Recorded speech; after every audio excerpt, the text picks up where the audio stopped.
Welcome to our channel. Today we how to restore umbrella insurance options with Allstate easy tutorial step by step clearly. Begin by visiting the Allstate website. Log into your Allstate account using your credentials. If you do not have an account, click on the Create Account option and follow the prompts. Once logged in, navigate to the Insurance section on the home page. Select Umbrella Insurance from the list of available insurance types. Review the information presented about umbrella insurance options. Click on the Get a Quote button to proceed with restoring your coverage. Fill out the required personal information in the provided fields.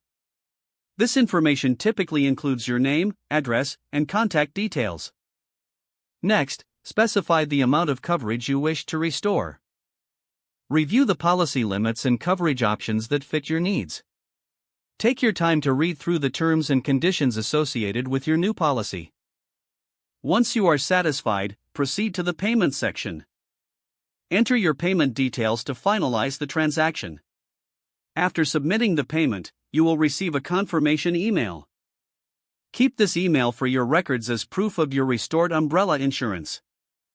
If you have any questions during this process, consider reaching out to Allstate's customer service for assistance. Finally, log back into your account to review your updated insurance policy details. If the page does not load, refresh the browser or try again in a private or incognito window. Make sure you are using the correct email address, then retype it carefully to avoid small typos. If your password is not accepted, use the reset option and create a new strong password you can remember. Check your spam folder for verification or security emails, then complete any requested confirmation steps. Enable two-factor authentication if available to improve account security and reduce unauthorized access risk. After signing in, review your profile details so your contact information and settings are accurate and current. If you see an error message, note it down and try again after restarting your device and internet connection.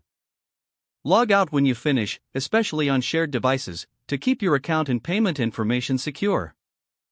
If the page does not load, refresh the browser or try again in a private or incognito window. Make sure you are using the correct email address, then retype it carefully to avoid small typos. Don't forget to like this video and subscribe to our channel for more step-by-step tech guides.